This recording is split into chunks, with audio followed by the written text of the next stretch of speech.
नमस्कार, मैं हूं राजन और आप देख रहे हैं पंचायत टाइम्स। इस समय हम लोग दौसा लोकसभा क्षेत्र के अंदर बैठे हुए हैं और हम लोग ठीक NH11 के बगल में बैठे हैं पीपलखेड़ा गांव में। पीपलखेड़ा गांव 2007 के गुर्जर आंदोलन का केंद्र बिंदु था। 2007 में गुर्जर समुदाय ने एसटी स्टेटस यानी शेड्यूल्ड ट्राइब स्टेटस की मांग करते हुए एक आंदोलन छेड़ा था और उस आंदोलन के बाद 2010 में भी आंदोलन हुआ उसी मांग के इर्द गिर्द, 2018 में भी हुआ। लेकिन 7 और 10 के आंदोलन में व्यापक पैमाने पर हिंसा भी हुई थी, विरोध भी हुआ था और पुलिस की एट्रोसिटीज में, पुलिस की एक्सेसेस में लगभग 70 लोगों की जान गई थी। इन 70 से अधिक लोगों को गुर्जर समुदाय में शहीद का दर्जा हासिल है। तो हम लोग इस समय पीपलखेड़ा गांव में हैं। इस गांव के 2 लड़के भी इस आंदोलन में शहीद हुए थे।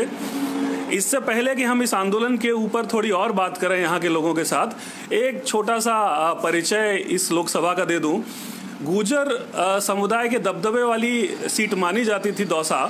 यहाँ से सचिन पायलट के पिता राजेश पायलट चुनाव जीतते रहे थे, लेकिन 2008 के परिसीमन के बाद ये एसटीज के लिए रिजर्व कर दी गई, शेड्यूल्ड ट्राइब के लिए रिजर्व कर दी गई। और उसके बाद 2014 के चुनाव की अगर हम पिछले चुनाव की बात करें तो यहाँ से बीजेपी के हरीश चंद्र मीणा विजयी हुए थे। उनके मुकाबले में थे एनपीपी के डॉक्टर किरोड़ी लाल मीणा, जो कि मीणा समुदाय के सबसे कद्दावर राजनेता राजस्थान के माने जाते हैं। लगभग 50 से 60 हजार वोटों के अंतर से वो चुनाव हार गए थे। तीसरे स्थान पर कांग्रेस के नमो नारायण मीणा थे, जो कि राजस्थान पुलिस के एक्स डीजीपी भी रह चुके हैं। इस बार के चुनाव में इन तीनों में से कोई भी कैंडिडेट मुकाबले में फिर से नहीं है। नमो नारायण मीणा बगल की सवाई माधोपुर टोंक सीट से कांग्रेस के कैंडिडेट बन के जा चुके हैं। किरोड़ी लाल मीणा ने एनपीपी को छोड़ दिया और उसको अनाज छोड़कर वो अब भाजपा में चले गए हैं, भाजपा से राज्यसभा के सांसद हैं। और तीसरे जो हरीश मीणा थे, उन्होंने बीजेपी छोड़ दी, वो बीजेपी छोड़ के कांग्रेस में चले गए हैं और कांग्रेस से इस समय विधायक हैं। तो पुराने दिग्गजों में से कोई भी मुकाबले में नहीं है। नए में जसकौर मीणा को बीजेपी ने टिकट दिया है और कांग्रेस की तरफ से टिकट मिला है सविता मीणा को। तो नए प्रत्याशी मुकाबले में है, मीणा बनाम मीणा का मुकाबला है। हम इस समय गुर्जर आंदोलन के गढ़ पीपलखेड़ी में बैठे हुए हैं। यहाँ के लोगों से बात करते हैं, आंदोलन के क्या सबक रहे, क्या अचीवमेंट रहे और आने वाले समय में राजनीतिक समीकरण किस तरह मोड़ सकते। सर, नाम बताएंगे आप? अर्केश गुर्जर। अर्केश जी। अर्केश जी, आप उस आंदोलन में शामिल थे? अच्छा, तो आंदोलन की मुख्य मांग थी कि गुर्जर समुदाय को एसटी का दर्जा दिया। तो आप लोग ऑलरेडी ओबीसी में आते हैं, तो फिर एसटी की मांग क्यों उठी?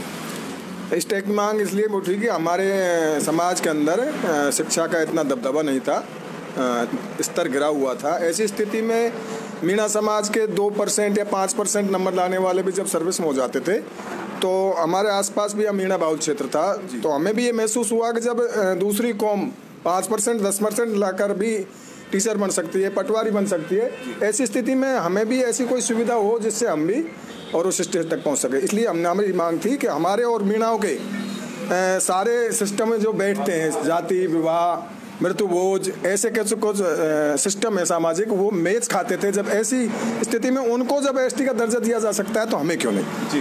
तो वो जब आंदोलन हुआ था, उस आंदोलन में आप लोग जब उतरे थे तो समाज के दूसरे तबके भी विरोध में, जैसे मीणा समुदाय ने विरोध किया था क्या? उसका किया था विरोध, तो नेताओं ने करवाया था वो। अच्छा, तो जैसे नेताओं में किसी एक नेता को आप लोग मानते हैं कि मुख्य थे जो उस आंदोलन का विरोध कर रहे थे? डॉक्टर किरोड़िया।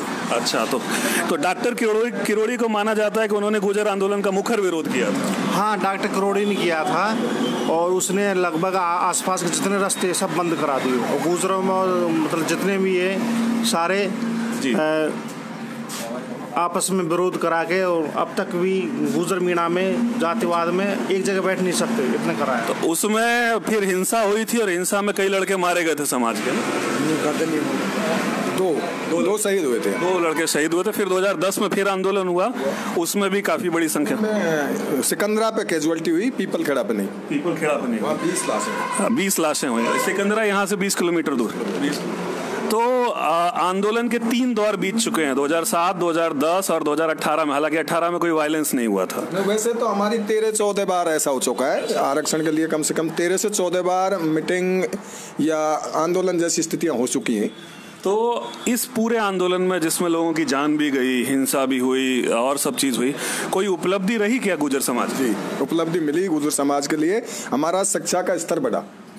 दूसरी बात, हमारा जो गौरव खोआ हुआ था गुर्जरों का, उसमें भी जागृति आई।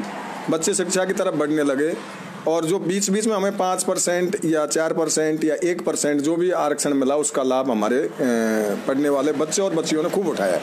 अभी किरोड़ी लाल बैंसला जो हैं, उन्होंने ये आंदोलन का नेतृत्व किया था पिछले वाले का, लेकिन फिर उन्होंने कई पार्टियां बदली, अभी वो फिर भारतीय जनता पार्टी में चले गए। तो कोई राजनीतिक प्रभाव है उनका यहाँ पर?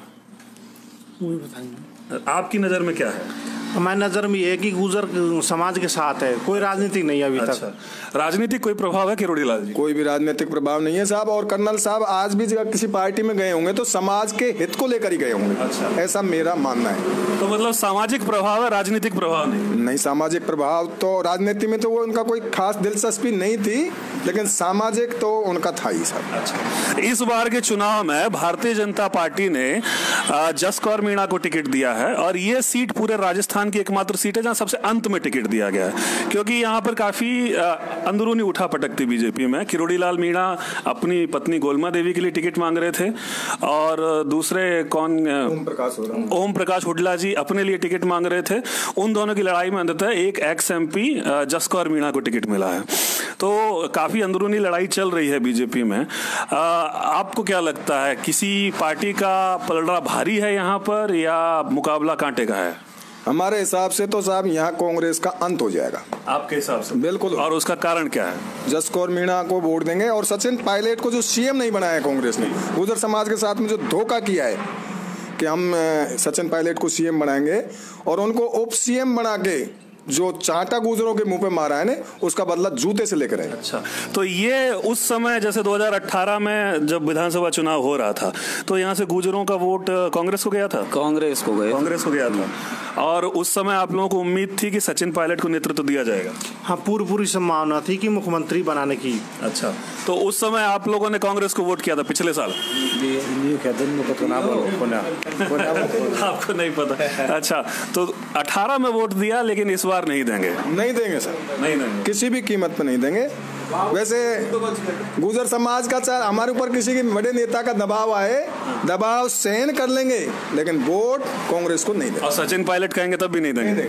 सचिन पायलट के कहने से, उनके कहने से भी नहीं देंगे। लेकिन एक आखिरी बात मैं आपसे पूछता हूँ इंडिपेंडेंट एनालिसिस के बतौर, खाली गुर्जरों का वोट तो यहाँ नहीं, और समुदाय का भी वोट है, मीणा समुदाय का भी वोट है। अभी हम लोग बगल के मीणा बहुल गांव से आए हैं, वहाँ लोगों में भयानक नाराजगी है कि डॉक्टर किरोड़ी लाल मीणा को टिकट नहीं मिला है। इस वजह से जो बीजेपी के वोटर हैं वो भी कह रहे हैं कि हम तो कांग्रेस को वोट देंगे। तो आपको नहीं लगता कि मुकाबला कांटे का हो जाएगा उस सबके? तो साहब, ये मीणा समाज की गलतफहमी है। अच्छा, मैं मानता हूँ मीणा समाज की गलतफहमी है। जब दोनों ही टिकट मीणाओं के पास हैं, ऐसी स्थिति में वो क्या डॉक्टर किरोड़ी लाल ही मीणा समाज से थोड़ी, जसकौर भी मीणा समाज से हैं, सविता भी मीणा समाज से हैं, और जब हम गुर्जर समाज ही मीणा समाज को वोट दे रहे हैं तो वो क्यों नहीं देते थे, जसकौर को दे दो। ठीक, तो आखिरी एक सवाल, चूंकि हम लोग एक मुहिम चला रहे हैं फेक न्यूज के खिलाफ। फेक न्यूज या जाली खबर क्या होती है, आप समझते हैं?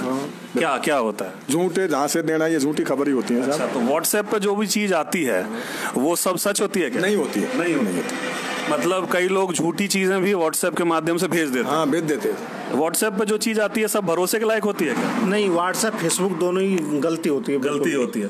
तो कोई चीज सच है या गलत है, इसकी आप जानकारी कैसे करते हैं? गूगल से चेक करते हैं या क्या करते हैं?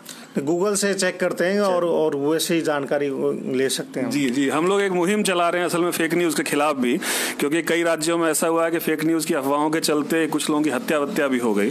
तो जो भी व्हाट्सएप से या फेसबुक से या सोशल मीडिया से आता है उसको सीधे हम लोग विश्वास न करें, उसको थोड़ा चेक करें कि उसमें सच है क्या गलत है, समाज में वैमनस्य न फैले उसके चलते। एक यही बात है। राजस्थान लोकसभा चुनाव से जुड़ी हलचलें हम आप तक पहुंचाते रहेंगे, देखते रहिए पंचायत।